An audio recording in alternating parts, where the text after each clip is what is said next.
Hello everyone, स्वागत है आप सबका आपके अपने यूट्यूब चैनल आर के मुनीम केमिस्ट्री क्लासेस पर। आज हम पढ़ेंगे steady state approximation and enzyme catalysis. देखिए, बहुत ही इंपॉर्टेंट टॉपिक है और डिफरेंट टॉपिक है, या आप कह सकते हैं कि एमएससी के लेवल का टॉपिक है। तो वीडियो को जो है एंड तक जरूर देखिए। तो चलिए शुरू करते हैं। देखिए, स्टेडी स्टेट अप्रोक्सीमेशन होता क्या है, और बेसिकली देखा जाए तो आपके सिलेबस में एंजाइम कैटालिसिस और एसिड बेस कैटालिसिस दे रखा है, लेकिन इन दोनों को समझने के लिए आपको स्टेडी स्टेट अप्रोक्सीमेशन आना चाहिए। तो स्टेडी स्टेट अप्रोक्सीमेशन क्या होता है, उसके थ्योरेटिकल पॉइंट्स क्या हैं, और उसको जब हम रिएक्शन मैकेनिज्म देखते हैं तो उसमें कैसे अप्लाई करते हैं, वो हम आज की क्लास में सीखेंगे। देखिए, सबसे पहले अगर हम बात करें थ्योरेटिकल पॉइंट्स की कि स्टेडी स्टेट अप्रोक्सीमेशन होता क्या है, वो देख लेते हैं। सबसे पहले क्या दे रखा है, according to this the net rate of formation of intermediate in a chemical reaction is approximately zero. That means the rate of formation of intermediate is similar to the rate of disappearance of the intermediate. अब ये जो हमने पढ़ा, इसका meaning क्या है? यहाँ पर दो चीज इंपॉर्टेंट है। पहला तो ये है कि नेट रेट ऑफ फॉर्मेशन जो है इंटरमीडिएट का वो जीरो है। यहाँ पर जो सबसे इंपॉर्टेंट चीज है वो ये है कि ये आपके लिखा है according to this the net, ये इंपॉर्टेंट है। Net rate of formation of intermediate in a chemical reaction is approximately zero. अब यहां पर अप्रोक्सीमेटली जो जीरो है वो आपके इंटरमीडिएट की कंसंट्रेशन नहीं है, और अगर हम कहें कि केवल रेट ऑफ फॉर्मेशन, वो भी जीरो नहीं है, net rate of formation zero है। इसका मतलब क्या हुआ, इसको आप ऐसे समझो कि एक पानी की टंकी है जिसको आप भर रहे हो ऊपर से और नीचे से खाली कर रहे हो। तो अब यहां पर क्या है कि टंकी में पानी आ भी रहा है और टंकी में से पानी जा भी रहा है। तो अब वो टंकी का पानी का लेवल ऊपर जाएगा या नीचे जाएगा या सेम रहेगा, ये डिपेंड करेगा कि पानी आ कितना रहा है और पानी जा कितना रहा है। अगर मैं दोनों लगभग सेम रखूं कि जितना पानी आ रहा है उतना ही पानी जा रहा है, तो टंकी का जो पानी का लेवल है वो क्या रहेगा, कांस्टेंट रहेगा, अप्रोक्सीमेटली क्या रहेगा, कांस्टेंट। सेम यहाँ पर क्या कह रहा है ये कि इंटरमीडिएट की जो नेट रेट ऑफ फॉर्मेशन है वो जीरो है। इसका मतलब जिस रेट से इंटरमीडिएट बन रहा है उसी रेट से इंटरमीडिएट कंज्यूम हो रहा है। तो जो नेट रेट ऑफ फॉर्मेशन है वो जीरो हो जाएगा और जो कंसंट्रेशन है वो अप्रोक्सीमेटली कांस्टेंट हो जाएगी। ये दो चीज इंपॉर्टेंट है कि कंसंट्रेशन अप्रोक्सीमेटली कांस्टेंट हो जाएगी, मतलब सांद्रता में कोई परिवर्तन नहीं होगा। क्यों? क्योंकि जो नेट रेट ऑफ फॉर्मेशन है, मतलब जितनी स्पीड से बन रहा है उतनी स्पीड से क्या हो रहा है, कंज्यूम हो रहा है। तो ये वापस से मैं पढ़ देता हूं। According to this, the net rate of formation of intermediate in a chemical reaction is approximately zero. That means the rate of formation of intermediate is similar to the rate of disappearance of the intermediate. तो यहाँ पर आपको ध्यान रखना है कि net rate of formation जो है जीरो है, इसका मतलब जिस रेट से वो बन रहा है उसी रेट से कंज्यूम हो रहा है। ये जो पॉइंट है ये इंपॉर्टेंट है। जब हम इसको एग्जाम्पल को सॉल्व करेंगे तो यही वाला जो पॉइंट है जिससे आपकी डेरिवेशन सॉल्व होगी, पहला वाला। ये थ्योरेटिकल है, इसको हम एप्लीकेशन के फॉर्म में कैसे लेंगे वो हम देख लेंगे, अभी आगे एग्जाम्पल में देख लेंगे। अब आगे क्या कर रहा है, concentration of intermediate is infinitesimally small. Intermediate की जो कंसंट्रेशन है वो बहुत कम है, इनफाइनेटेसिमली क्या है, स्मॉल है। आगे दे रखा concentration of intermediate is not equals to zero. ध्यान ये रखना है कि इंटरमीडिएट की कंसंट्रेशन जीरो नहीं है, net rate of formation zero है। तो आपको ध्यान क्या रखना है कि net rate of formation zero है, कंसंट्रेशन जीरो नहीं है, लेकिन क्या है, इनफाइनेटेसिमली स्मॉल है, जीरो नहीं है। आगे कह रहा है concentration of intermediate remains constant.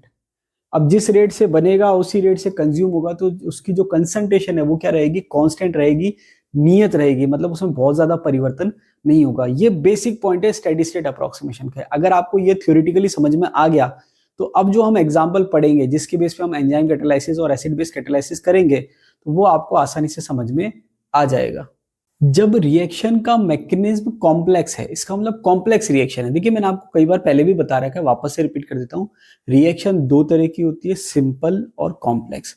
Simple reaction उसे कहते हैं जो एक स्टेप में कंप्लीट होती है, उसको एलिमेंट्री रिएक्शन भी कहते हैं। और जो एक से ज्यादा स्टेप में कंप्लीट होती है उनको हम कॉम्प्लेक्स रिएक्शन कहते हैं। तो कॉम्प्लेक्स रिएक्शन की जब हम बात करते हैं तो उसको हम दो तरीके से सॉल्व कर सकते हैं। या तो हम स्लो स्टेप से उसका रेट लॉ निकालते हैं, या फिर हम स्टेडी स्टेट अप्रोक्सीमेशन से रेट लॉ निकालते हैं। अब स्टेडी स्टेट अप्रोक्सीमेशन से रेट लॉ कैसे निकालते हैं वो हम यहाँ पर देख लेते हैं। अब यहाँ पर अगर मैं बात करूं कि ये आपके एक एग्जांपल दे रखा है जिसमें रिएक्शन दे रखी है और मैकेनिज्म दे रखा है। देखिए, स्टेडी स्टेट अप्रोक्सीमेशन आप तब लगाओगे जब आपको मैकेनिज्म पता होगा, उससे पहले हम स्टेडी स्टेट अप्रोक्सीमेशन नहीं लगाते हैं। तो अगर आपको पास मैकेनिज्म दे रखा है तो हम स्टेडी स्टेट अप्रोक्सीमेशन लगाएंगे। कैसे लगाएंगे, अब ये रिएक्शन दे रखी है, ए रिएक्टेंट है यहाँ पर और पी प्रोडक्ट है। अब आपको दो चीज पता होनी चाहिए, दो या तीन चार चीज आपको एक आइडिया होना चाहिए कि अगर कोई आपके रिएक्शन मैकेनिज्म दे रखा है तो उसमें हमको 3-4 चीजें पता लगाना आना चाहिए। क्या पता लगाना आना चाहिए? कि रिएक्टेंट किसे कहेंगे, प्रोडक्ट किसे कहेंगे, इंटरमीडिएट किसे कहेंगे और कैटलिस्ट किसे कहेंगे। ये 3-4 चीजें आपको आइडिया होना चाहिए। अब देखिए, अगर आपके रिएक्शन मैकेनिज्म दे रखा है तो रिएक्टेंट, प्रोडक्ट, इंटरमीडिएट, कैटलिस्ट का आपको आइडिया कैसे लगेगा? अगर कोई ऐसी स्पीसीज दे रखी है जो डायरेक्ट आपको लेफ्ट हैंड साइड पे दे रखी है, लेफ्ट हैंड साइड का मतलब, लेफ्ट साइड का मतलब एकदम से दे रखी है, जैसे ए दे रखा है, कहां से आया क्या आया कुछ पता नहीं, लेकिन डायरेक्ट दे रखा है ए, तो ये रिएक्टेंट है। अब ये राइट में क्या बना? बी, तो इस रिएक्शन के लिए बी प्रोडक्ट है, लेकिन वापस से आपने रिएक्टेंट में क्या ले लिया? बी, और फिर इसने क्या बनाया? पी। तो अब आप जब इसको ओवरऑल रिएक्शन को देखेंगे, पूरे 2 स्टेप को देखेंगे, तो आप देखेंगे लेफ्ट हैंड साइड पे जो स्पीसीज आई और वो कंज्यूम हो गई, वापस बनी नहीं, तो वो आपके ए है। तो ये आपके रिएक्टेंट को बताता है कि भाई आपके लेफ्ट हैंड साइड पे आया और कंज्यूम हो गया, वापस नहीं बना। उसके बाद ऐसी स्पीसीज जो डायरेक्ट लेफ्ट हैंड साइड पे नहीं आई है, पहले राइट हैंड साइड पे आई फिर लेफ्ट हैंड साइड पे आई, वो आपके कहलाती है इंटरमीडिएट, मतलब बना और कंज्यूम हो गया। जैसे ये आपके प्रोडक्ट में बी बना और वापस से B as a reactant consume हो गया, वो इंटरमीडिएट कहलाता है। और जो केवल राइट हैंड साइड पे आ रहा है एंड में, वो प्रोडक्ट कहलाता है। तो यहाँ पर इस मैकेनिज्म में आपकी 3 चीज दे रखी है, रिएक्टेंट, इंटरमीडिएट और प्रोडक्ट। रिएक्टेंट वो है जो आपने स्टार्टिंग में लिया था और कंज्यूम हो गया, आपको वापस नहीं मिला, वो रिएक्टेंट है। ऐसी स्पीसीज जो आपको लास्ट में मिल गई, स्टार्टिंग में आपने खुद ने नहीं ली थी, वो प्रोडक्ट है। और ऐसी स्पीसीज जो आपने स्टार्टिंग में तो नहीं ली है लेकिन रिएक्शन के दौरान बन रही है और रिएक्शन के दौरान कंज्यूम हो रही है, वो आपके कहलाता है इंटरमीडिएट। अब एक इस चीज और होती है जिसको आप कहते हो कैटलिस्ट। अगर आपने रिएक्टेंट साइड पे कोई स्पीसीज ली है और एंड में लास्ट में आपको जब प्रोडक्ट बना उसके साथ वो एज इट इज मिल गई, कंज्यूम नहीं हुई, तो वो कैटलिस्ट कहलाता है। तो ये आपको बेसिक चीजें आइडिया होनी चाहिए, उसके बाद आप उसको आसानी से सॉल्व कर सकते हो। अब आ जाते हैं यहाँ पर, ये आपके रिएक्टेंट है ए गिव्स पी, इसका मैकेनिज्म 2 स्टेप में दे रखा है। ए रिएक्टेंट है और ये बना रहा है इंटरमीडिएट बी, यहाँ पर बी इंटरमीडिएट है और बी जो है इंटरमीडिएट वो बना रहा है प्रोडक्ट। तो 2 स्टेप में रिएक्शन हो गई। अब इसको हम सॉल्व कैसे करेंगे? According to steady state approximation. तो देखिए, सबसे पहले जब आप बात करेंगे रेट की, तो आपको रेट लिखना प्रोडक्ट के सेंस में। किसके सेंस में? प्रोडक्ट के सेंस में। तो मैं यहाँ पर रेट लिखता हूं डीपी अपॉन dt, ये मैंने प्रोडक्ट के सेंस में रेट लिखी। अब प्रोडक्ट के सेंस में मैं अगर इस स्टेप की बात करूं तो इस सेंस में मैं कह रहा हूं प्रोडक्ट के सेंस में रेट लिखनी मुझे, rate of formation of product. अब अगर मैं ये स्टेप जो है, देखिए मैकेनिज्म की हर स्टेप जो होती है वो एलिमेंट्री रिएक्शन है एक तरह से। जैसे ये कॉम्प्लेक्स रिएक्शन है, ओवरऑल ए गिव्स पी, लेकिन ये जो 2 स्टेप है ये दोनों स्टेप आपस में एलिमेंट्री रिएक्शन है एक तरीके से। तो एलिमेंट्री रिएक्शन का रेट लॉ सिंपल होता है जो आपको दिखाई दे रहा है। तो इसका जब मैं रेट लॉ लिखूंगा केवल इस स्टेप का, क्योंकि प्रोडक्ट के सेंस में लिख रहा हूं, तो ये क्या हो जाएगा आपके K2B, ये क्या हो जाएगा आपके K2B। इसका मतलब मैंने क्या करा, आपको जो सॉल्व करने का पैटर्न है वो ये रखना है, सबसे पहले प्रोडक्ट के सेंस में रेट लॉ लिख लो। तो प्रोडक्ट के सेंस में जब रेट लॉ लिखोगे तो ये लास्ट स्टेप आ रहा है, ये आपके लिए एक सिंपल स्टेप है, एलिमेंट्री स्टेप है। तो इसको आप देखो तो आपके रेट लॉ क्या आएगा, रेट कांस्टेंट उस स्टेप का और आपके रिएक्टेंट साइड जो भी दे रखा है उसकी कंसंट्रेशन। तो ये आपके आ गया K2B, यहां तक कोई प्रॉब्लम नहीं है। अब देखा जाए तो B आपके इंटरमीडिएट है। तो स्टेडी स्टेट अप्रोक्सीमेशन का मोटा मोटा सार ये है कि आपको रेट लॉ जो आपके पास आया है उसमें से इंटरमीडिएट की कंसंट्रेशन को हटाना है। क्योंकि अगर आप स्टार्टिंग में बात करोगे तो आपने इंटरमीडिएट तो लिया नहीं था, आप रिएक्टेंट लेते हो, तो आप चाहते हो कि रेट लॉ ऐसा है जिसमें रिएक्टेंट की कंसंट्रेशन मेंशन हो, इंटरमीडिएट की कंसंट्रेशन मेंशन ना हो। तो अब मुझे क्या करना है, इंटरमीडिएट की कंसंट्रेशन को हटाना है। तो मैं क्या करूंगा, according to steady state approximation, according to, short में SS है, स्टेडी स्टेट अप्रोक्सीमेशन का मतलब क्या है, SS है। अब स्टेडी स्टेट अप्रोक्सीमेशन की जो मेन डेफिनेशन थी वो ये थी कि जो net rate of formation of intermediate है वो 0 है। इसका मतलब अगर मैं लिखूं ऐसे dB upon dt, net rate of formation of B, तो क्या होगा, ये एक्चुअल में आएगा 0 के बराबर। क्यों? क्योंकि नेट रेट तो 0 है। अब आपको क्या करना है कि जो इंटरमीडिएट है B, वो कौन कौन सी स्टेप में बन रहा है और कौन कौन सी स्टेप में कंज्यूम हो रहा है वो आपको चेक करना है। तो अब यहाँ पर 2 स्टेप है जिसमें B काम में आ रहा है। तो सबसे पहले जो स्टेप में B बन रहा है वो मैं ले लेता हूँ और उसमें प्लस में आएगा, क्यों? क्योंकि वो बन रहा है। तो पहला जो स्टेप है उसमें B बन रहा है, ठीक है, तो वहां पर वो पॉजिटिव आएगा, तो उसको मैं क्या लिखूंगा, K1A, उसको मैं क्या लिखूंगा, K1A। इसका मतलब क्या है कि अब जब मैं लिख रहा हूँ dB by dt, क्योंकि स्टेडी स्टेट अप्रोक्सीमेशन इंटरमीडिएट की कंसंट्रेशन की बात करेगा, तो स्टेडी स्टेट अप्रोक्सीमेशन क्या था कि नेट रेट ऑफ फॉर्मेशन जो है बी का वो 0 है। इसका मतलब जिस रेट से वो बन रहा है उसी रेट से कंज्यूम हो रहा है। तो जो बन रहा है रेट, जो बनने की रेट है वो प्लस में, और जो कंज्यूम होने की रेट है वो माइनस में। तो बी किस में बन रहा है, इस स्टेप में बन रहा है, तो इसको मैं क्या लिखूंगा, K1A ये लिख दिया। कंज्यूम कौन से स्टेप में हो रहा है, सेकंड स्टेप में हो रहा है, क्या लिखूंगा मैं, -K2B, -K2B, और ये है इक्वल टू किसके, 0 के। ये आपके स्टेडी स्टेट अप्रोक्सीमेशन जो आपने डेफिनेशन की बात की थी वो ये अप्लाई कर दी कि net rate of formation of intermediate क्या होगा, 0 होगा। तो जिसमें वो बन रहा है वो प्लस में, और जिसमें वो कंज्यूम हो रहा है वो माइनस में। अब इसको आपको क्या करना है, सॉल्व करना है। तो जब आप सॉल्व करोगे, अब ये जो dv/dt था इसका काम तो हो गया। अब ये जो दो टर्म है इक्वल टू 0 आ रही है, आपको निकालना क्या है, b निकालना है। तो जब आप b निकालोगे तो सॉल्व कैसे करोगे, इसके आगे मैं बता देता हूं आपको। ये माइनस आप इधर ले जाओगे, तो ये क्या बच गया, एक साइड पे K2B बच गया, और एक साइड पे क्या रह गया, K1A रह गया। ठीक है, बात वही है, आप इधर लेफ्ट हैंड साइड पे K1A लिखते हो, राइट हैंड साइड पे K2B लिखते हैं, बात है कि इक्वल टू आ रहा है, ये मैंने लिख दिया। अब B किसके बराबर है, K2 नीचे चल जाएगा। तो अब स्टेडी स्टेट अप्रोक्सीमेशन से आपने निकाला B, जो किसके बराबर आ रहा है, K1/K2A के बराबर आ रहा है। बात समझ में आ गई, ये आपके पास इक्वेशन आ गई। अब आपको करना क्या था, ओवरऑल रेट लो निकालना है। ये रहा आपका रेट लो, और इस रेट लो में आपने क्या करा था, K2B लिख करा था। और फिर मैंने आपसे कहा था कि जो पूरा का पूरा जो डेरिवेशन का जो डायरेक्शन चलेगा वही चलेगा, इंटरमीडिएट को आपको रिप्लेस करना है। तो यहाँ इंटरमीडिएट था B, इसको आपको रिप्लेस करना है। किससे रिप्लेस करना है, K1/K2/A से। तो मैं वापस से लिख देता हूँ, rate equals to K2 as it is आ जाएगा, और ये आ जाएगा आपके K1/K2A, ये आ गया। K2 तो जो था एज इट इज लिख दिया मैंने, और बाकी B की जगह ये वैल्यू रख दी। अब आपको दिख रहा है एज इट इज की K2 से K2 कट जाएगा, तो लास्ट में आ गया K1A। लास्ट में क्या आ गया, K1A। तो आप देखोगे कि ये जब इक्वेशन आप देख रहे हो तो एक तरह से लास्ट में जो रिजल्ट आया वो बिल्कुल सिंपल सा आया है, कि अगर आप सिंपल रिएक्शन मानते तो K1A के जैसा आता। तो कहने का मतलब ये है कि आपको अलग अलग मैकेनिज्म दे रखे होते हैं, और आपको स्टेडी स्टेट अप्रोक्सीमेशन लगाकर अप्लाई करके उसको सॉल्व करना होता है कि लास्ट में रेट लॉ क्या आएगा। ये मैंने अब सबसे सिंपल, जो बिल्कुल सबसे सिंपलेस्ट से सिंपलेस्ट एग्जांपल था वो लिया है मैंने, कि भाई आपको स्टेडी स्टेट अप्रोक्सीमेशन होता क्या है वो आपको समझ में आ जाए।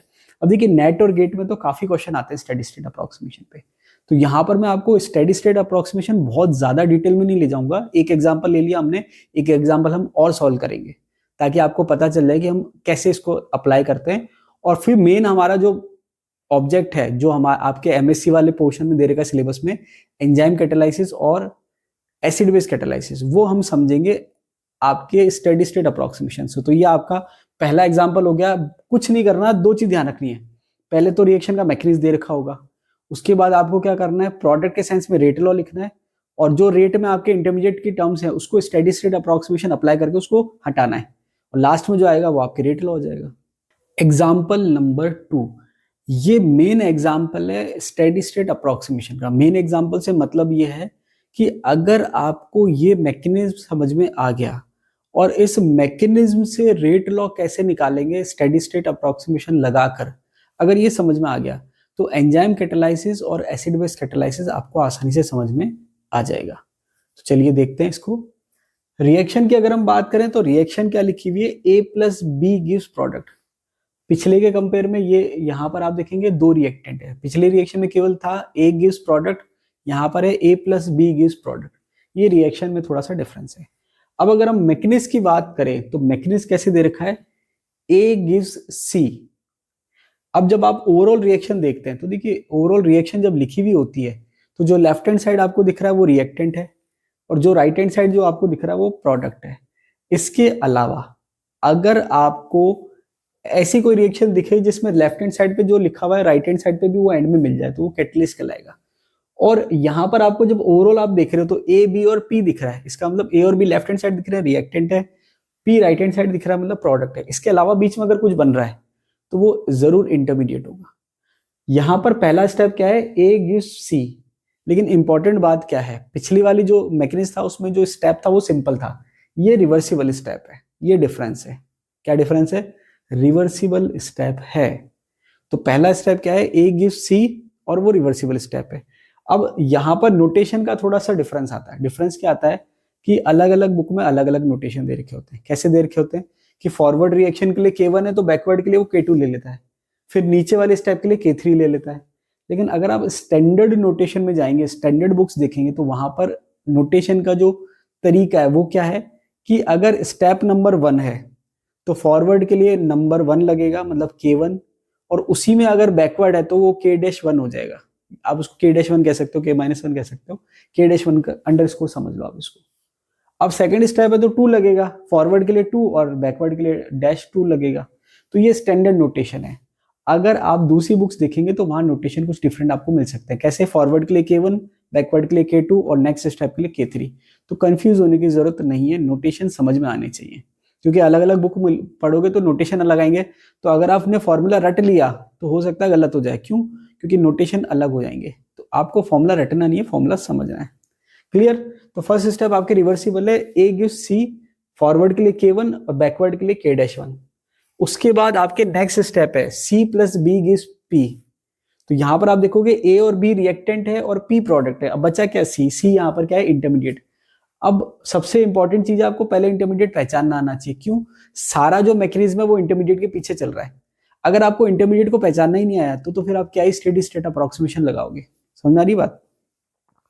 अब आ जाते हैं वापस से, जो तरीका मैंने आपको बताया था एज इट इज वही फॉलो करना है। क्या करना है? सबसे पहले रेट लॉ लिखना है। किसके सेंस में? प्रोडक्ट के सेंस में।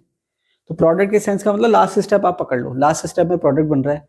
तो ये जब आपने स्टेप पकड़ा तो ये सिंपल स्टेप है।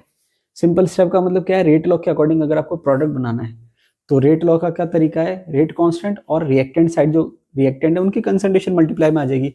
तो रेट लॉ क्या आ गया? K2, रिएक्टेंट की साइड क्या है? C और B, ये आपने लिख दिया। अब स्टेडी स्टेट जब हम लगाते हैं तो किसके लिए लगाते हैं? कि जो आपके रेट लॉ में जो इंटरमीडिएट की जो टर्म है उसको हमको हटाना है। तो इंटरमीडिएट क्या है यहाँ पर?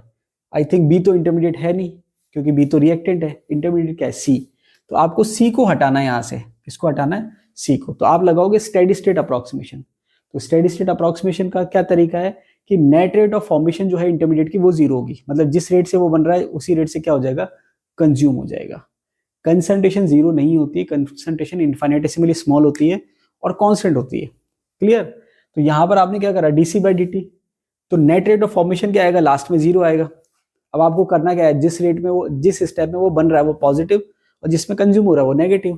तो यहाँ पर जब आप स्टेप चेक करोगे तो यहाँ पर अब देखा जाए तो आपको दिखने में 2 लग रहे हैं, लेकिन ओवरऑल 3 स्टेप है, फॉरवर्ड, बैकवर्ड और ये आपके फॉरवर्ड।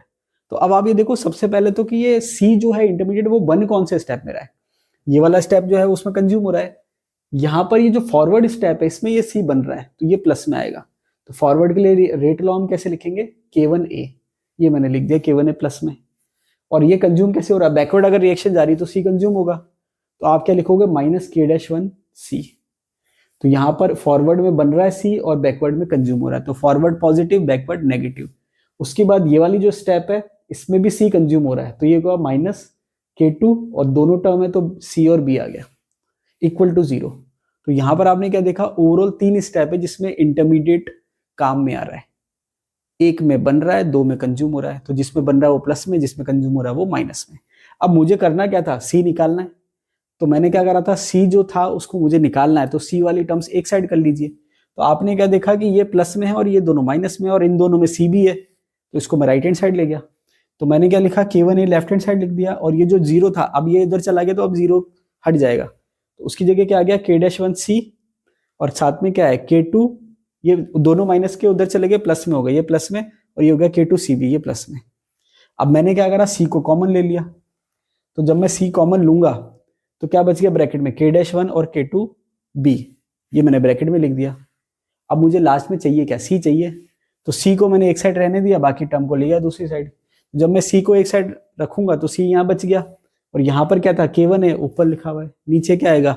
K-1 प्लस K2B, वो नीचे आ गया, ये रहा K-1 प्लस K2B। अब ये मुझे मिल क्या गया? C मिल गया, जो कि मुझे चाहिए था। अब ये C की वैल्यू मुझे कहाँ पुट करनी है? यहाँ पुट करनी है रेट निकालने के लिए। तो फाइनली रेट क्या हो जाएगी? K2B तो ऑलरेडी पहले से है, तो K2B मैंने पहले से लिख दिया, मल्टीप्लाई में लिख दिया। क्या लिख दिया? जो C था, C क्या है? K1A, नीचे क्या है? K-1 plus K2B। इसको एक साथ सिंपल फॉर्म में लिख दिया, सिंपल का मतलब रीअरेंज करके लिख दिया। तो ये K1 K2AB साथ में लिख दिया मैंने, ऊपर K1 K2AB, नीचे आ गया K-1 प्लस K2B। ये फाइनली रेट लॉ आ गया। ये रेट लो आ गया। अब होता क्या है कि रेट लो दो तरह के होते हैं, एक तो सिंपल होते हैं जो आपको देखते दिख जाएंगे, और एक होते हैं थोड़े से टिपिकल। सिंपल और थोड़े से टिपिकल ये डिफरेंट आप कह सकते हो। दोनों में फर्क क्या है कि सिंपल रेट लो जो होता है उसमें एक कांस्टेंट होता है और कंसंट्रेशन होती है सिंपल ऊपर। तो वहां पर आपने देखा जैसे K1A है या K1K2A है या K1K2 डिवाइडेड बाय K3A है या B है, जो भी है।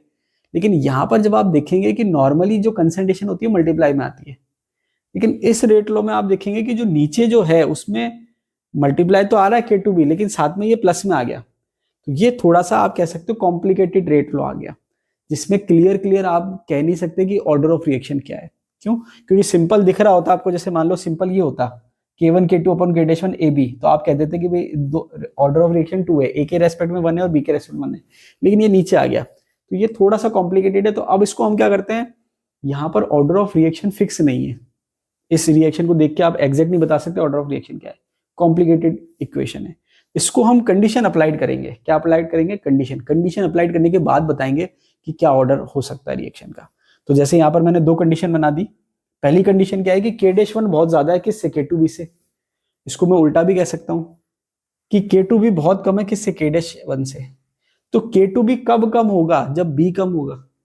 सीधी सीधी सी बात क्या है, जब B बहुत कम है तो K2B भी कम होगा किससे? K-1 से। दूसरी कंडीशन जस्ट रिवर्स है कि B बहुत ज्यादा है तो K2B क्या हो जाएगा? बहुत ज्यादा हो जाएगा किससे? K-1 से। ये दो कंडीशन मैंने बता दी एक्सट्रीम कंडीशन। उससे होगा क्या? तो देखिए जब आप दो टर्म को ऐड करते हैं तो उसमें अगर एक टर्म बहुत ज्यादा है दूसरी टर्म बहुत कम है तो इसको हम नेग्लेक्ट कर सकते हैं। जैसे मान लीजिए 10,000 में एक जोड़ना है, तो 10,000 एक और 10,000 में कोई खास फर्क नहीं है, तो इसको नेग्लेक्ट कर सकते हैं। तो अब हमको करना क्या था कि नीचे दो टर्म थी, दोनों में से एक को हमने बहुत ज्यादा कर दिया। तो जब एक को बहुत ज्यादा करेंगे तो दूसरी टर्म नेग्लेक्ट हो जाएगी। तो पहले केस में K-1 बहुत ज्यादा है तो K2B नेग्लेक्ट हो गई, तो इसको मैंने छुपा दिया, ये नेग्लेक्ट हो गई। अब आपके रेट लो क्या आ गया? K1 K2 upon K-1 AB, ये लिख दिया मैंने, K1 K2 upon K-1 AB। अब जब आप इसको देखेंगे तो K1 भी कांस्टेंट है, K2 भी कांस्टेंट है और K-1 भी कांस्टेंट है। अगर कोई नोटेशन डिफरेंट लेगा तो वो कैसे लिख सकता है? K1 K3 upon K2। इसका मतलब क्या हुआ कि ऊपर वाली जो है स्टेप 1 फॉरवर्ड K1 है, और अगर वो नोटेशन K3 ले रहा है इसका मतलब नीचे वाली जो स्टेप है सेकंड उसके लिए K3 ले लिया, तो वो इसको K2 लेगा, मतलब फर्स्ट स्टेप का बैकवर्ड नोटेशन। आपको समझने की वो क्या लेना चाह रहा है, ठीक है। आपके A और B आ गया, दोनों आ गया। तो यहाँ पर ऑर्डर ऑफ रिएक्शन क्या आ गई? Second order. A के रेस्पेक्ट में भी वन ऑर्डर और B के रेस्पेक्ट में भी वन ऑर्डर। कब? जब B की कंसंट्रेशन कम है। दूसरा केस जब B की कंसंट्रेशन बहुत ज्यादा है तो K2 भी बहुत ज्यादा हो गया, तो K-1 क्या हो जाएगा? नेग्लिजिबल हो जाएगा। तो इसको मैंने छुपा दिया, नेग्लिजिबल हो गया। अब K2 भी बचा, K2 से K2 कट जाएगा, B से B कट जाएगा, बचा क्या? K1A बच गया। ये रहा K1A। तो जब आप K1A को देखोगे तो आपके ऑर्डर क्या है? फर्स्ट ऑर्डर रिएक्शन है। तो हमने क्या देखा कि ये आपके रेट लो आ रहा है, तो आपको करना क्या होता है? नेट में गेट में इस तरीके के क्वेश्चन आते हैं, वो क्या करते हैं, वो आपको मैकेनिज्म देते हैं, फिर रेट लो पूछते हैं। तो आपको क्या होता है कि इसको सॉल्व करना होता है। अब आप क्या होता है कि एक या दो केस तो आप पढ़ सकते हैं, रट सकते हैं, उसको याद कर सकते हैं। लेकिन अगर जब वो थोड़े से डिफरेंट देता है तो फिर आप रटना का काम नहीं चलेगा, वहां पर आपको समझ के सॉल्व करके इक्वेशन बनानी आनी चाहिए। यहाँ पर आपको बहुत ज्यादा नहीं करना है, लेकिन जो मैं आपको बता रहा हूँ उतना आप कर ही सकते हैं, और उसी में से क्वेश्चन आएगा आपके, बाहर नहीं जाएगा। ये रेट लो आ गया, ये कंडीशन आ गई। अब यहाँ पर एक ग्राफ भी है, ये बिल्कुल एज इट इज अगर आपको समझ में आ गया तो एज इट इज आपके एंजाइम कैटालाइसिस है। बस उसमें फर्क थोड़ा सा है कि कैटलिस्ट का कंसेप्ट है, यहाँ कैटलिस्ट का कंसेप्ट अभी तक आया नहीं है। अब ये एक ग्राफ आपके दे रखा है, इधर रेट है और इधर बी की कंसंट्रेशन है। तो जैसे कि हमने देखा कि शुरू में जब आपके बी बहुत कम है, मतलब नेग्लिजिबल है, ये वाला केस, तो बी के रेस्पेक्ट में ऑर्डर कितना आ रहा है? 1 आ रहा है। बी के रेस्पेक्ट में बात कर रहा हूं मैं, ऑर्डर 1 आ रहा है, और ओवरऑल ऑर्डर सेकंड आ रहा है। क्योंकि मैं केवल बी की बात कर रहा हूं, तो अगर बी की कंसंट्रेशन बहुत कम है तो बी के रेस्पेक्ट में ऑर्डर कितना आ रहा है? 1। और अगर बी की कंसंट्रेशन बहुत ज्यादा है तो बी के रेस्पेक्ट में ऑर्डर कितना आ रहा है? 0। इसका मतलब ए के रेस्पेक्ट में ऑर्डर तो फिक्स है, क्योंकि हम ए की कंसंट्रेशन को बहुत ज्यादा चेंज नहीं कर रहे, तो ए के रेस्पेक्ट में ऑर्डर फिक्स है। लेकिन अगर मैं बी की बात करूं तो बी का जो ऑर्डर है वो वेरी कर रहा है, किस किस के बीच में? 0 और 1 के बीच में। 0 कब है? जब बहुत कम है कंसंट्रेशन। 1 कब है? जब बहुत ज्यादा है। तो जो ग्राफ आएगा वो आपके इस टाइप से आएगा कि ये रेट है और ये बी है। तो स्टार्टिंग में जो है वो स्ट्रेट लाइन आ रही है, क्यों? क्योंकि वो बी के डायरेक्टली प्रोपोर्शनल आ रहा है। लेकिन जैसे जैसे आप देखेंगे ये थोड़ा सा क्या होता जा रहा है? टिल्ट होता जा रहा है, टिल्ट होता जा रहा है, लास्ट में जाके क्या होगी? पैरेलल लाइन आ गई। तो यहाँ पे जो लाइन आ रही है स्टार्टिंग में वो क्या बता रही है, फर्स्ट ऑर्डर रिएक्शन के, first order with respect to B, overall first order नहीं है, ओवरऑल तो सेकंड ऑर्डर है, लेकिन बी के रेस्पेक्ट में 1 है, first order with respect to B. और यहां पर जब ये आ गया तो zero order with respect to B. अब थोड़ा सा आप याद करो, क्या याद करो, ग्राफ, मैंने आपको ग्राफ बताए थे। अगर हम बात करते हैं फर्स्ट ऑर्डर की, तो फर्स्ट ऑर्डर का जब ग्राफ बनाते हैं हम कंसंट्रेशन के सेंस में तो स्ट्रेट लाइन आता है, और जब हम जीरो ऑर्डर के सेंस में बनाते हैं तो स्ट्रेट लाइन आता है पैरेलल। तो यहां पर हम क्योंकि बी के सेंस में बात करें तो फर्स्ट ऑर्डर में स्ट्रेट लाइन आ रहा है और जीरो ऑर्डर में क्या आ रहा है, पैरेलल। इसका मतलब स्टार्टिंग में फर्स्ट ऑर्डर है और एंड में जीरो ऑर्डर है। और ये जो बीच की कंडीशन है, मतलब ये ट्रांजिशन स्टेट कह सकते हो कि जब ये 1 से कम होता होता कहां जा रहा है, जीरो जा रहा है। तो ये आपके स्टेडी स्टेट अप्रोक्सीमेशन का एग्जांपल है जिसमें रिवर्सिबल स्टेप आ रहा है। ये बहुत इंपॉर्टेंट है, अगर आपने इसकी प्रैक्टिस कर ली और समझ लिया तो अब इसके जस्ट बाद हम पढ़ रहे हैं एंजाइम कैटालाइसिस, वो आपको आसानी से समझ में आ जाएगा। Kinetics of enzyme catalysis and Michael Menten equation. देखिए एग्जाम के पॉइंट ऑफ व्यू से बहुत इंपॉर्टेंट है, क्वेश्चन आते हैं और यहाँ पर ये इंपॉर्टेंट इसलिए हो जाता है क्योंकि एमएससी लेवल के टॉपिक हर कोई स्टूडेंट नहीं पढ़ता है, तो जो डिफरेंस क्रिएट होता है वो इसी से क्रिएट होता है। इसका मतलब ये नहीं है कि बाकी टॉपिक आपको नहीं पढ़ने, ये आपके डिफरेंस क्रिएट करता है, इसका मतलब बाकी तो आपको आना ही चाहिए। चलिए शुरू करते हैं। अब देखिए यहाँ पर आपको रिएक्शन दे रखी है और मैकेनिज्म दे रखा है। तो सबसे पहले जब आप रिएक्शन को देखेंगे तो एक चीज आपको दिखेगी, क्या दिखेगी, रिएक्शन दे रखी है सबस्ट्रेट मतलब S प्लस E का मतलब है enzyme, gives P plus E।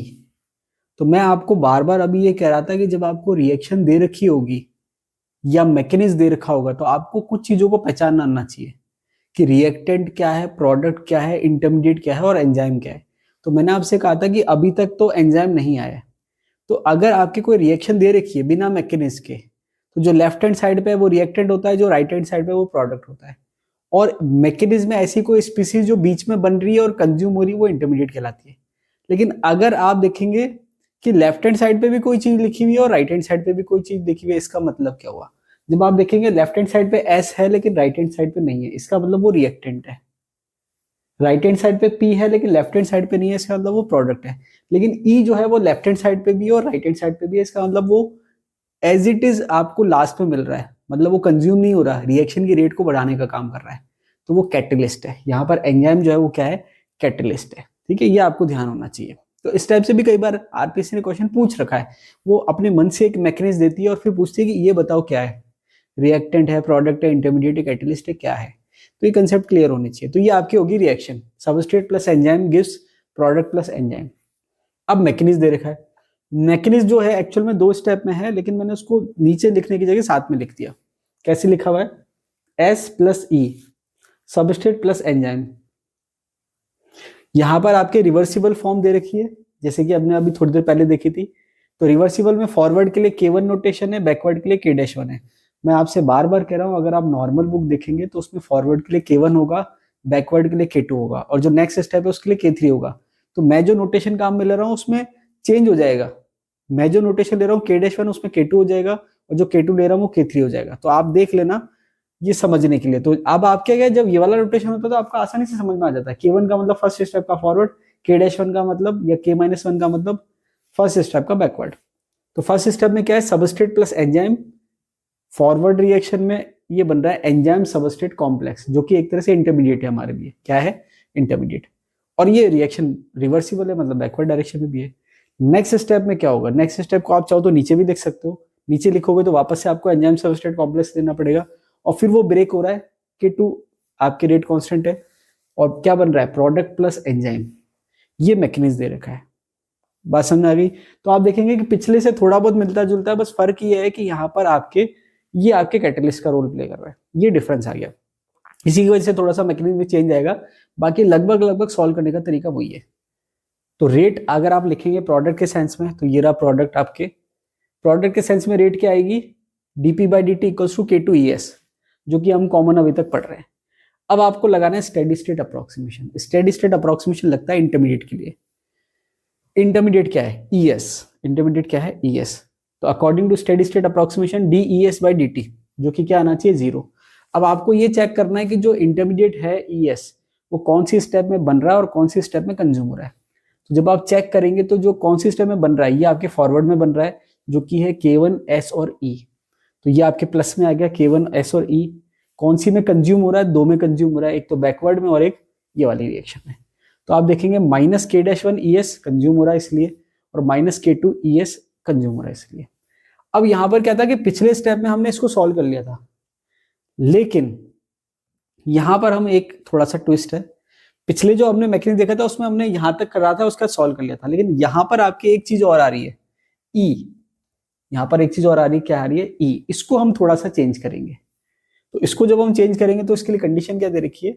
If E not, E not क्या है? Initial concentration of enzyme. ये थोड़ा सा इसने वेरिएशन करा है। क्या करा कि ई नॉट जो है वो एंजाइम की इनिशियल कंसंट्रेशन है। क्या है? इनिशियल, प्रारंभिक सांद्रता है ई नॉट। और ई क्या है? Concentration of enzyme at time T. जैसे हम नॉर्मली लिखते हैं ना आर और आर नॉट, तो आर क्या होता है? कंसंट्रेशन एट टाइम टी, और आर नॉट क्या होता है? Initial concentration. जैसे हम आर नॉट को क्या कहते हैं? ए, और आर को क्या कहते हैं? ए माइनस एक्स। वैसे यहां पर हमने ले लिया ई और ई माइनस एक्स। तो यहां पर आपके जो ये ई आ रहा है, इसको रिप्लेस करने के लिए हमने एक रिलेशन देखा। क्या देखा? कि ई नॉट जो है इनिशियल कंसंट्रेशन है, और ई जो है वो concentration of enzyme at time T है। तो अब आप इसको ऐसे समझो कि शुरू में आपने जितना एंजाइम लिया था उसकी कंसंट्रेशन थी ई नॉट, और एट टाइम टी पर जो एंजाइम की कंसंट्रेशन है वो है ई। तो ई नॉट में जो थोड़ी कमी आई रिएक्शन के दौरान, मतलब एंड में तो वो आपको मिल रहा है, लेकिन जो थोड़ी कमी आ रही है, तो वो जो एंजाइम है वो कहाँ कंज्यूम हो रहा है रिएक्शन के दौरान? तो आप देखेंगे कि ये एंजाइम है, और ये सबस्ट्रेट के साथ जुड़ के एंजाइम सबस्ट्रेट कॉम्प्लेक्स बना रहा है। तो एंजाइम जो है वो कहाँ पर बीच में ब्लॉक हो रहा है? एंजाइम सबस्ट्रेट कॉम्प्लेक्स बनाने में। तो अब जो इनिशियल में जो आपके पूरा का पूरा एंजाइम था बिल्कुल फ्रेश, फ्रेश का मतलब कहीं भी रिएक्शन नहीं करा था, जितना आपने लिया था वो अब दो में डिवाइड हो गया। एक तो एंजाइम खुद बचा हुआ है, और दूसरा क्या कर रहा है? वो कॉम्प्लेक्स बना रहा है। तो यहाँ पर हम क्या कह रहे हैं? रिलेशन क्या आ रहा है कि ई नॉट इनिशियल में था, और एट टाइम टी पर जो कंसंट्रेशन दिख रही है वो है ई। तो रिलेशन क्या है कि जो ई नॉट है वो दो में डिवाइड हो रखा है, एक तो ई में, और जो बचा हुआ है वो क्या बना रहा है? एंजाइम सबस्ट्रेट कॉम्प्लेक्स बना रहा है। ये स्टेप एक एक्स्ट्रा स्टेप है, जिसकी वजह से थोड़ा सा एक स्टेप एक्स्ट्रा हो गया। बाकी बिल्कुल सेम है सॉल्व करने का तरीका। ये एक स्टेप एक्स्ट्रा हो गई, तो अब आपको क्या करना है? इससे ई निकालना है। ई क्या हो जाएगा? ई नॉट माइनस ई एस। ये एक स्टेप एक्स्ट्रा हो गया, ठीक है। उसके बाद बाकी सेम टू सेम है। क्या सेम टू सेम है? ये आपने ई की वैल्यू निकाल ली, इसको आप यहां पुट कर दो। तो ये वाली इक्वेशन में जब आप यहां पुट करोगे तो ये हो गया K1S, ब्रैकेट में लिख दिया ई नॉट माइनस ई एस। बाकी वैसा का वैसा, ठीक है। उसको मैंने मल्टीप्लाई कर दिया, तो ये आ गया K1S E not minus K1S E S. बाकी ऐसा कैसा? Minus K-1 E S minus K2 E S. अब आपको करना क्या था? स्टेडी स्टेट अप्रोक्सीमेशन लगा रखा है किसके लिए? ईएस के लिए लगा रखा है, मतलब एंजाइम सबस्ट्रेट कॉम्प्लेक्स के लिए लगा रखा है। तो उसको आपको एक साइड करना है और सॉल्व करना है। तो आपने क्या देखा? ये वाला जो है प्लस वाला है उसको आप उधर ले जाओ, या फिर माइनस को उधर ले जाओ, कैसे भी सॉल्व कर लो। तो ये एक साइड आ जाएगा। एक साइड क्या आएगा? K1S ई नॉट, और बाकी एक दो तीन टर्म एक साथ आ जाएंगे, जिसमें ईएस कॉमन आ जाएगा। तो इसको जब आप सॉल्व करोगे, इतना तो आप कर ही सकते हो, सॉल्व करोगे तो लास्ट में क्या आ रहा है? ईएस आ रहा है। किसके बराबर आ रहा है? K1S E not. तो एक साइड चला ही गया था, वो ऊपर आ गया K1S ई नॉट। अब जब आप ईएस कॉमन लोगे तो बचा क्या? K1S plus K-1 plus K-2। तो देखो नीचे लिखा हुआ है K1S plus K-1 plus K2। Simple है बिल्कुल। ये आपके एंजाइम सबस्ट्रेट कॉम्प्लेक्स की कंसंट्रेशन आ गई।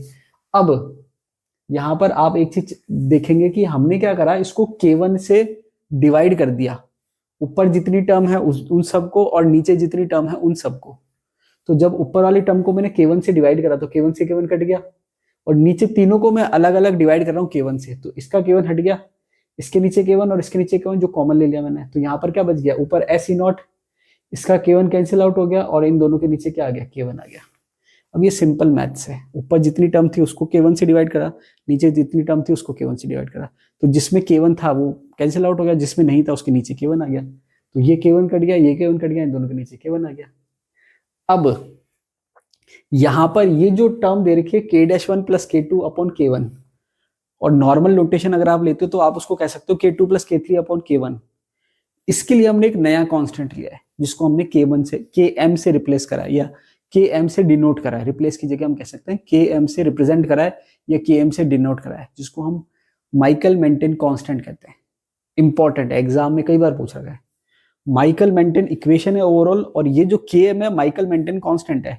तो एग्जाम में पूछते हैं कि Km क्या है, अब आप नोट्स अगर रटोगे, मतलब समझोगे नहीं, रटोगे, तो आप क्या रटोगे, k-1 प्लस k2 अपन k1। अब आपके एग्जाम में k' का नोटेशन ही नहीं मिल रहा, तो आपको फिर क्या मिलेगा, आपको मिलेगा k2 k3 अपन k1। याद कैसे करना है समझने के लिए कि आपके जो स्टेप हैं, ओवरऑल देखा जाए तो पहला रिवर्सिबल स्टेप है और दूसरा सिंपल स्टेप है। तो जो जिसमें एंजाइम सबस्ट्रेट कॉम्प्लेक्स टूट रहा है वो ऊपर है रेट कांस्टेंट, टूट किस में रहा है, बैकवर्ड में और ये वाली फॉरवर्ड में। मतलब इसको k-1 और k2 कह सकते हो या k2 और k3 कह सकते हो। तो जिसमें ब्रेक हो रहा है वो ऊपर और जिसमें फॉर्म हो रहा है वो नीचे, ये माइकल मेंटेन कांस्टेंट कहलाता है। तो जो डिसोसिएशन कांस्टेंट है वो ऊपर प्लस में और फॉर्मेशन कांस्टेंट नीचे है। तो यहां पर आपने क्या देखा, डिसोसिएशन अपन फॉर्मेशन याद करने के लिए मैंने लिख दिया, समझने के लिए। तो ये आपके एग्जाम में कई बार पूछा जा चुका है, इंपॉर्टेंट है, वेरी वेरी इंपॉर्टेंट, कई बार क्वेश्चन आ चुका है। ये हमने रिप्लेस कर दिया किसको, इसको km से। तो अब मुझे रेट निकालनी है, रेट क्या थी k2es, वापस से लिख दिया मैंने k2es, k2 तो एज इट इज है ही, और es की जगह क्या लिखा मैंने अब s e नॉट, ये रहा s e नॉट, k2 तो ये वाला हो गया, s e नॉट ये आ गया ऊपर से, और s प्लस km ये लिख दिया मैंने। ये आपकी इक्वेशन हो गई final, k2s e not upon s plus km। ये आपके रेट लो आ गया फाइनल। किसका रेट लो आ गया, एंजाइम कैटालाइसिस का। माइकल मेंटेन इक्वेशन आ गई, ठीक है, और km क्या, माइकल मेंटेन कांस्टेंट है। अब यहां पर इस इक्वेशन से आप क्या है, कंडीशन अप्लाइड करोगे, जैसे मैंने यहां लिख रखी है। पहली कंडीशन क्या है, जब s बहुत ज्यादा है किससे, km से, क्योंकि देखो सेम आपके कॉम्प्लेक्स इक्वेशन आ रही है जिसमें नीचे ऐड में आ रहा है, कंसंट्रेशन किस में आ रही है, एडिशन में आ रही है, कॉम्प्लेक्स इक्वेशन है। अगर s की कंसंट्रेशन बहुत ज्यादा होगी, तो जब s बहुत ज्यादा है तो ये नेग्लिजिबल हो गया, इसको मैं छुपा देता हूँ, s से s क्या हो जाएगा, कैंसिल आउट हो जाएगा, बचेगा क्या, k2e। तो रेट किसके बराबर आ गया, k2e के बराबर आ गया, जो कि मैक्सिमम रेट है, इसको मैंने लिख दिया vmax। जो कि क्या है, मैक्सिमम रेट है, उसको मैंने क्या लिख दिया, vmax। उसके बाद हालांकि दो ही कंडीशन होती है जिसमें बहुत ज्यादा है या बहुत कम है, मैंने एक बीच की कंडीशन डाल दी। क्या कंडीशन डाल दी, s किसके बराबर है, km के बराबर। तो उस केस में क्या करेंगे, तो मैग्नीट्यूड वाइज अगर मैंने कहा s और km बराबर है, तो km को मैं क्या लिख सकता हूँ, s, और s क्या हो जाएगा 2s। तो 2s में से s और s कट गया, बचेगा 2, बचा नीचे क्या 2, तो k2 e नॉट अपॉन 2 ये लिख दिया मैंने, k2 e नॉट अपॉन 2, और k2 e नॉट vmax है तो vmax अपॉन 2 ये लिख दिया मैंने। अब तीसरी कंडीशन, s नेग्लिजिबल है किससे, km से। तो जब s नेग्लिजिबल है तो s हट जाएगा। अब क्या बचा, k2s e not upon km, k2s e not upon km। ये तीन कंडीशन आ गई। क्या कंडीशन आ गई, तीन। तो यहां पर जैसे हमने पिछली इक्वेशन में कंडीशन लगाई थी वैसे अब देखिए ये वाली कोई बहुत ज्यादा इंपॉर्टेंट कंडीशन नहीं है, लेकिन मैंने बीच की कंडीशन बता दी आपको समझाने के लिए। तो हमने क्या देखा, एक कंडीशन ऐसी है जिसमें s बहुत ज्यादा है, और एक कंडीशन ऐसी है जिसमें s बहुत नेग्लिजिबल है। अब अगर मैं इसको चेक करूं, क्या चेक करूं, यहां पर रेट लो आ रहा है k2 e नॉट, इसको मैं अलग से लिख देता हूं k2 e नॉट, और यहां जो नीचे जो रेट लो आ रहा है, बीच वाले को छोड़ देता हूं, नीचे जो रेट लो आ रहा है वो आ रहा है k2s e not upon km। तो यहां पर अगर आप देखोगे ओवरऑल फर्स्ट ऑर्डर रिएक्शन है, और यहां पर आप देखोगे ओवरऑल सेकंड ऑर्डर रिएक्शन है। s के रेस्पेक्ट में यहाँ जीरो ऑर्डर है, और s के रेस्पेक्ट में यहाँ फर्स्ट ऑर्डर है। तो जैसे पिछले वाले हमने देखा था कि अगर हम s को जीरो ले रहे हैं, नेग्लिजिबल ले रहे हैं, तो उसके रेस्पेक्ट में ऑर्डर 1 आएगा, और जैसे जैसे बढ़ा रहे हो ऑर्डर 1 से कम होता जाएगा, और जैसे ही आपने एक्सेस में कर दिया s के रेस्पेक्ट में ऑर्डर क्या हो जाएगा, 0। तो जो अभी हमने थोड़ी देर पहले ग्राफ देखा था लगभग वैसा ही ग्राफ आएगा, ठीक है। तो यहां पर आपको जो याद करना है, जो डायरेक्ट एग्जाम में क्वेश्चन आएगा, वो आपको क्या याद रखना है, एक तो ये याद रखना है, ये km, इस पे डायरेक्ट क्वेश्चन आता है। दूसरा ये रेट लो याद रखना है, k2s e not upon s plus km। और तीसरा आप इस फॉर्म में भी याद कर सकते हो, कैसे, k2s e not upon s plus km था, अब यहां पर इसने क्या करा, k2 e नॉट को vmax लिख दिया, तो ये इक्वेशन को मैंने k2 e नॉट को vmax लिख दिया। तो ऐसे भी याद कर सकते हो, vmax s upon s plus km। तो ये मेन अगर आपको डेरिवेशन याद नहीं भी हो रही है कोई बात नहीं, लास्ट के फॉर्मूले तो याद कर सकते हो। एग्जाम में जब क्वेश्चन आएगा तो वो डेरिवेशन थोड़ा ना पूछ रहा है आपसे, भाई कंपटीशन में आपके एमसीक्यू आ रहे हैं, डेरिवेशन थोड़ा ना आ रही है। तो लास्ट का फॉर्मूला भी याद कर लोगे, समझ में आना चाहिए। याद का मतलब ये नहीं कि रट लिया रटू तोते की तरह, फॉर्मूला याद कर लिया, लेकिन समझ में आना चाहिए कि इस फॉर्मूले के क्या क्या एप्लीकेशन आ रही है, क्या क्या चीजें समझ में आ रही है। तो वो भी कर लिया तो आपके सारे क्वेश्चन हो जाएंगे। अगर एंजाइम कैटालाइसिस के सारे क्वेश्चन करने तो ये दो फॉर्मूले भी याद करोगे तो भी आपका काम हो जाएगा। ऐसा जरूरी नहीं है कि आरपीएससी हमेशा न्यूमेरिकल ही पूछे या फॉर्मूला ही पूछे, वो थ्योरेटिकल स्टेटमेंट देती है और पूछती है कौन सा सही है कौन सा गलत है या कौन सा सही नहीं है। तो यहाँ पर जब हम कंडीशंस देख रहे हैं, अब ये कंडीशंस आ कहाँ से रही है, फॉर्मूले से तो आ रही है। यहाँ पर जब हम कंडीशंस देख रहे हैं तो क्या देख रहे हैं कि जब एस एक्सेस में है तो रेट जो है वो एस पे डिपेंड नहीं कर रही है। ये थ्योरेटिकल स्टेटमेंट है भाई। मैं थ्योरेटिकल स्टेटमेंट क्या बनाऊंगा कि एस एक्सेस में है, उसके रेस्पेक्ट में ऑर्डर होगा। तो ये सारे थ्योरेटिकल स्टेटमेंट आप तब कर पाओगे जब आपको फॉर्मूला पता हो, और केवल फॉर्मूला रटा हुआ नहीं हो, फॉर्मूला समझ में आपको आए। तो यहां तक हमने पढ़ लिया, ये मैंने आपको बता दिया यहाँ तक, और ये यहाँ तक मैंने आपको बता दिया। अब ये जो मैं कंडीशन बता रहा था ये सेम आपके ग्राफ आ गया। क्या ग्राफ, जो अभी मैंने कंडीशंस आपको मैथमेटिकली बनाई ये बताई, ये आपके ग्राफ आ गया। ग्राफ क्या कह रहा है कि ये आपके एस है, एस मतलब सबस्ट्रेट की कंसंट्रेशन है, ये आपके रेट है ओवरऑल। तो जब आप एस के रेस्पेक्ट में ग्राफ देखेंगे तो आप क्या देख रहे हैं कि जब एस नेग्लिजिबल है तो उसके रेस्पेक्ट में ऑर्डर कितना है, ओवरऑल ऑर्डर तो सेकंड है, लेकिन एस के रेस्पेक्ट में ऑर्डर कितना है, 1। तो यहां पर आप देखेंगे स्टार्टिंग में स्ट्रेट लाइन आ रही है, ठीक है, इसका पॉजिटिव स्लोप है। तो यहां पर हम क्या कह रहे हैं, फर्स्ट ऑर्डर रिएक्शन है किसके रेस्पेक्ट में, एस के रेस्पेक्ट में। और फिर रेट मैंने वापस से यहां से लिख दिया K2S E not upon KM, मतलब एस के रेस्पेक्ट में ऑर्डर 1 है और E नॉट के रेस्पेक्ट में ऑर्डर 1 है, ओवरऑल ऑर्डर सेकंड है, जो कि मैंने यहां लिख रखा है सेकंड ऑर्डर। उसके बाद जैसे जैसे आप कंसंट्रेशन बढ़ा रहे हैं ये आपके एस के रेस्पेक्ट में ऑर्डर कम होता जा रहा है। तो ये आपके 1 था, जैसे जैसे ये जाता जा रहा है कम होता जा रहा है, ये ट्रांजिशन स्टेट है, मतलब ट्रांजिशन मोड आप कह सकते हो स्टेट की जगह। और फिर ये यहाँ पर जाके ये ऐसे पैरेलल हो गई, मतलब यहाँ जाके एस के रेस्पेक्ट में ऑर्डर क्या हो गया, 0, जो कि मैंने लिख दिया 0 order with respect to S.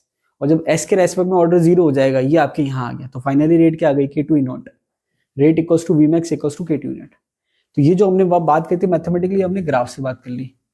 और फिर हमने क्या देखा कि ये आपके यहाँ पर ये जो पॉइंट है ये Vmax है, क्या है, Vmax है। तो इस हाइट से ओरिजिन का जो मिड पॉइंट होगा वो Vmax बाई 2 होगा, जो कि मैंने आपको एक कंडीशन बताई थी। खैर कोई बहुत ज्यादा इंपॉर्टेंट नहीं है, ये आपको ग्राफ मैंने बता दिया, इस पे क्वेश्चन थ्योरेटिकल स्टेटमेंट पूछते हैं तो वो इक्वेशन ही ग्राफ से आप समझ सकते हैं। अब ये ग्राफ तो इतना ज्यादा इंपॉर्टेंट नहीं है, एक दूसरा ग्राफ है जो इंपॉर्टेंट है। कौन सा ग्राफ है, ये आपने यहां तक फॉर्मूला पढ़ा, क्या पढ़ा, rate equals to Vmax S upon S plus KM। अब Vmax क्या है ये मैं आपको बता चुका हूं, Vmax क्या है, K2 E नॉट। अब इस फॉर्मूले को मैं रिवर्स कर दूं, उल्टा कर दूं फॉर्मूले को, क्या हो जाएगा, 1 upon rate S plus KM ऊपर आ गया और Vmax S नीचे आ गया। अब मैंने क्या करा, ऊपर जो अलग अलग प्लस में उसको सेपरेट कर दिया। तो सेपरेट करेंगे तो ये आपके ऊपर वाला टर्म और नीचे वाला टर्म एक साथ आ जाएगा, और ये ऊपर वाला टर्म और नीचे वाला टर्म एक साथ आ जाएगा।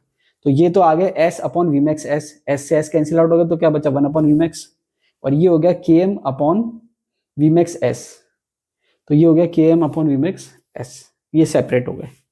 तो यहां पर मैंने ये जो इक्वेशन आई ये मैं यहां लिख देता हूं, यहां लिख रखी है मैंने। तो ओवरऑल क्या आया, 1 upon rate plus 1 upon rate equals to 1 upon Vmax plus KM upon Vmax S।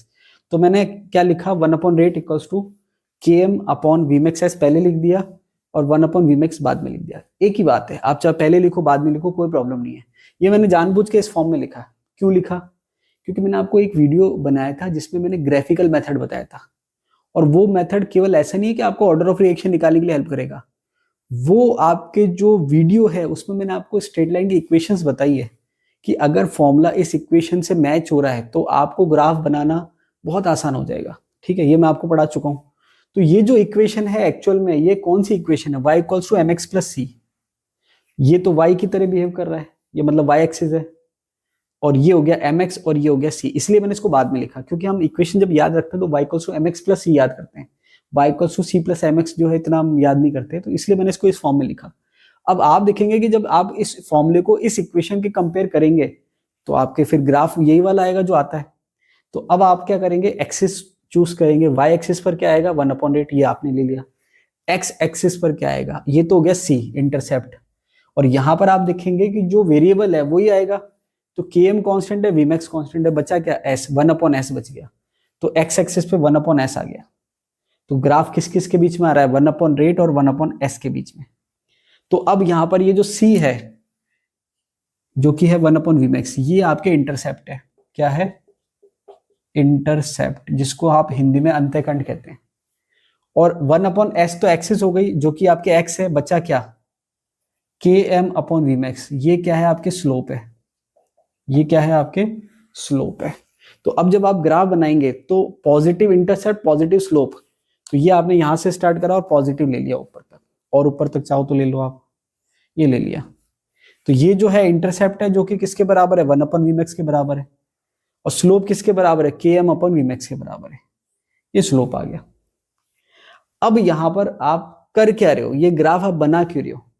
देखिए इंसान जो है बिना मतलब के कुछ नहीं करता, तो यहाँ पर ये ग्राफ हम बना रहे हैं, इतनी डेरिवेशन कर रहे हैं, तो उसका कोई पर्पस है, क्या पर्पस है। अभी मैंने आपको बताया था एक कांस्टेंट यहाँ पर आपके आ रहा है इक्वेशन में, जो कि बहुत इंपॉर्टेंट है। कौन सा कांस्टेंट है ये, के एम, माइकल मेंटन कांस्टेंट। इसको हमें निकालना है इस ग्राफ की हेल्प से। तो जब इसको हमें निकालना है तो हम देखें, दो तरीके हैं, या तो मैं सीधा बता दूं आपको, या फिर आप खुद सोचो कि स्लोप में आ रहा है के एम अपॉन वी मैक्स और इंटरसेप्ट में आ रहा है 1 अपॉन वी मैक्स। तो दोनों में वीमैक्स आ रहे हैं, तो क्यों ना वो वीमैक्स को मैं कैंसिल आउट कर दूं, और जब वीमैक्स को कैंसिल आउट करूंगा तो क्या बचेगा, के एम। अब मुझे के एम चाहिए, इसका मतलब के एम ऊपर चाहिए, तो जब के एम ऊपर चाहिए तो मुझे स्लोप तो ऊपर लेना ही पड़ेगा। ठीक है, स्लोप तो ऊपर आ गया।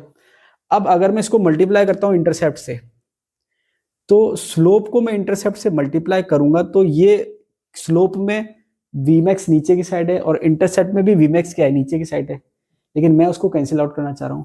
तो स्लोप तो एज इट इज रहने दो और इंटरसेप्ट को रिवर्स में ले लूं, तो जो वीमैक्स नीचे है इंटरसेप्ट का वो कहां आ जाएगा, ऊपर आ जाएगा। तो मैंने क्या करा, स्लोप अपॉन इंटरसेप्ट कर दिया। तो स्लोप तो हो गया के एम अपॉन वीमैक्स, और नीचे इंटरसेप्ट है तो उसका रिवर्स हो गया, मतलब इंटरसेप्ट है 1 अपॉन वीमैक्स, तो 1 अपॉन इंटरसेप्ट क्या हो जाएगा, वीमैक्स। ये वीमैक्स ऊपर आ गया, वीमैक्स से वीमैक्स कैंसिल आउट हो गया, बच गया के एम। तो के एम फाइनली क्या आ गया, स्लोप अपॉन इंटरसेप्ट। तो ये भी एग्जाम में क्वेश्चन आता है कि आपके माइकल मेंटन कांस्टेंट कैसे निकालोगे आप। तो आंसर क्या है, स्लोप अपॉन इंटरसेप्ट। किसका, किसके बीच में, ग्राफ का, 1 अपॉन रेट और 1 अपॉन एस के बीच के ग्राफ का। तो ये आपके इंपॉर्टेंट है। तो यहां पर आपके जो एंजाइम कैटालाइसिस से क्वेश्चन बनेंगे, बेसिक जो है मोटा मोटा 3 चीज आपको ध्यान रखनी है। एक तो ये फाइनल रेट इक्वेशन, एक माइकल मेंटन कांस्टेंट, दूसरा, तीसरा ये वाला फॉर्मूला याद रख लो, और लास्ट ये ग्राफ याद रख लो। और बाकी ये फॉर्मूला याद है तो कंडीशंस आपको याद है, पूरी डेरिवेशन आपको स्टार्टिंग से याद नहीं भी है कोई बात नहीं, ठीक है। आपको डेरिवेशन याद नहीं है या डेरिवेशन की प्रैक्टिस आपको नहीं है कोई बात नहीं, लेकिन लास्ट का जो कंक्लूजन है, ये फॉर्मूले हैं, ग्राफ है, ये तो आप याद कर ही सकते हो। तो आपके अगर एमएससी वाले पोर्शन से वो काइनेटिक्स से क्वेश्चन उठा रहा है, तो आपके एंजाइम कैटालाइसिस से क्वेश्चन बनने के चांसेस ज्यादा हैं कंपेयर टू एसिड बेस। इसका मतलब ये नहीं कि एसिड बेस से बनते नहीं है, लेकिन इससे बनने के, क्योंकि इसमें पॉसिबिलिटी ज्यादा है कि भाई ज्यादा क्वेश्चन बन सकते हैं और थोड़े ठीक ठाक भी बन सकते हैं, बहुत ज्यादा टफ भी नहीं होते हैं। एसिड बेस में तो फिर थोड़ा टफ ही हो जाता है, या इतना फ्रिक्वेंट नहीं पूछ सकते। तो ये आपके लिए बहुत इंपॉर्टेंट पॉइंट टॉपिक है, एमएससी के बेस पे दे रखा है, एमएससी वाले पार्ट में दे रखा है। तो ये मैंने अपनी तरफ से पूरी कोशिश करी है आपको अच्छे से समझाने की। आई थिंक आपको समझ में आया होगा। तो अभी के लिए इतना ही, मिलते हैं अगले वीडियो में, तब तक के लिए धन्यवाद।